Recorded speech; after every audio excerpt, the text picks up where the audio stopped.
perkembangan tuntutan Rasman sebagai kuasa hukum mungkin seperti apa sih? Kasih sendiri. Ya baik, selamat malam rekan-rekan wartawan. Kenalkan saya Ari Hatta Barat. Untuk menanggapi pertanyaan rekan-rekan bahwa terkait dengan tuntutan Dr. Rasman Nasution yang dimana jaksa penuntut umum menuntut 2 tahun dan ganti rugi 200 juta. Itu seminggu yang lalu kan udah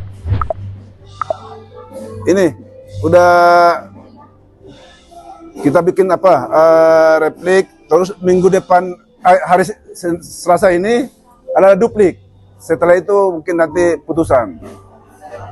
Ya kita berharap tetap sesuai dengan fakta-fakta yang terkuat dalam persidangan. Kita yakin bahwa klien kita ini Dr. Rasman Nasution ini ya bahwa hakim nanti setelah meneliti dan memeriksa semua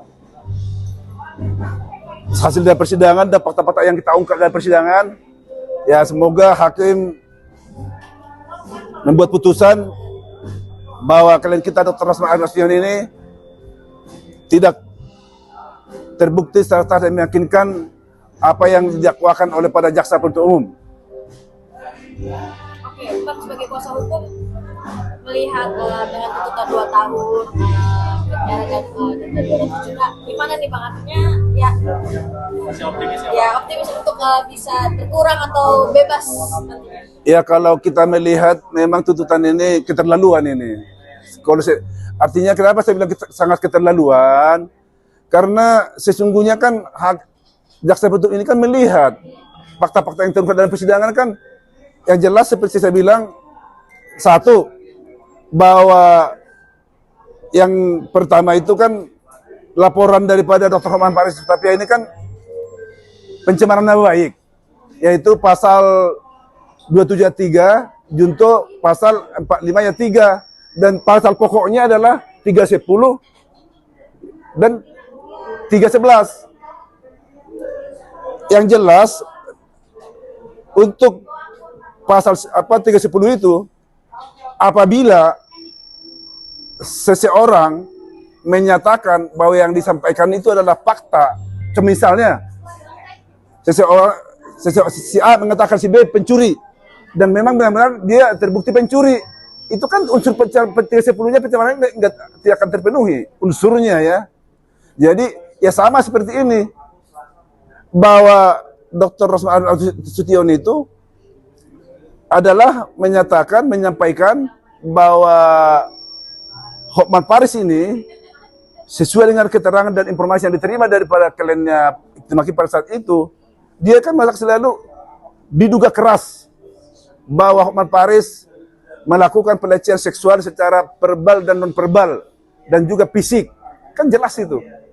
Dan itu diakui Iklim Hakim di dalam persidangan. Memang di dalam BAP-nya dia tidak akui, tapi kan di dalam fakta persidangan itu kan diakui jelas bahwa ada terjadi pelecehan seksual di mobil Lexus 2 kali, di apartemen Moe sekali, di bar sekali. Jadi itu diakui. Mana dia kita waktu itu menggali, mengungkap apa sih, karena dokter dia bilang ada sesuatu yang terjadi, dia bilang.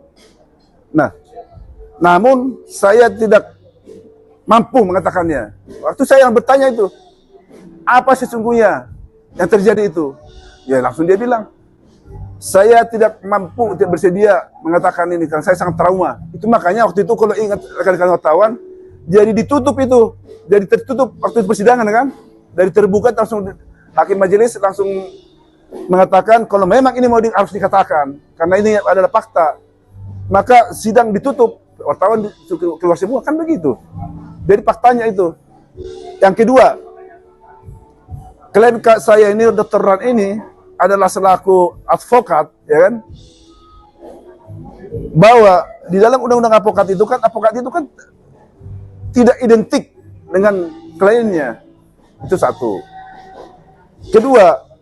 Ketiga lagi, bahwa Dr. An ini dari semua yang mungkin di dalam konferensi pers dan mungkin rekan-rekan wartawan juga dari sana, dia kan selalu mengatakan diduga, malah diduga keras bahwa Hotmar Paris itu melakukan pelecehan seksual maupun secara verbal maupun fisik, itu kan. Dan itu dikuatkan lagi dengan ini, dengan keterangan ahli. Itu keterangan ahli yang dihadirkan JPU loh, bahwa waktu itu sempat dikatakan bahwa kata diduga sama dengan menuduh katanya. Oh, waktu saya tanya itu, tolong ahli dari mana referensi, apa itu referensinya di kamus apa itu bahwa diduga itu sama dengan menuduh. Langsung dia bilang, oh bukan, maksud saya bukan diduga itu bukan sama dengan menuduh, tapi diduga itu sama dengan dia bilang apa, dia bilang bahasa dugaan. Nah itu dia bilang kan diduga itu sama dengan dugaan, tapi bukan sama dengan menuduh. Jadi sebenarnya dari 3 poin ini, dan dari awal saya yakin bahwa klien saya ini Rasman Arus ini harus bebas, harus bebas karena kita bicara fakta loh. Ini kan bukan, kalau BAP itu kan cuma pengantar itu. Artinya itu kan itu bagian daripada suatu yang disajikan oleh penyidik. Banyak yang justru kita ungkap itu kan banyak di luar yang terjadi di BAP. Jadi ya saya optimis kalau memang hakimnya konsisten, fair dari menilai semua fakta-fakta persidangan, maka Dr. Rasman Arif ini harus dibebaskan dari segala tuntutan jaksa penuntut umum. Kan abang tadi bilang keterangkuan bang di awal bang, tapi ada kecurigaan dan bang kayak kecurigaan terhadap persidangan. Ya saya tidak terlalu masuk di masalah bicara kecurigaan ya, karena kita itu udah bicara fakta, jadi nggak lagi curiga, udah fakta, udah bicara fakta, kita ungkap dalam persidangan di mana ranah ruang persidangan itu adalah ranah untuk mengungkap fakta-fakta yang sesungguhnya apa terjadi. Jadi bukan cuma yang ada di BAP lagi.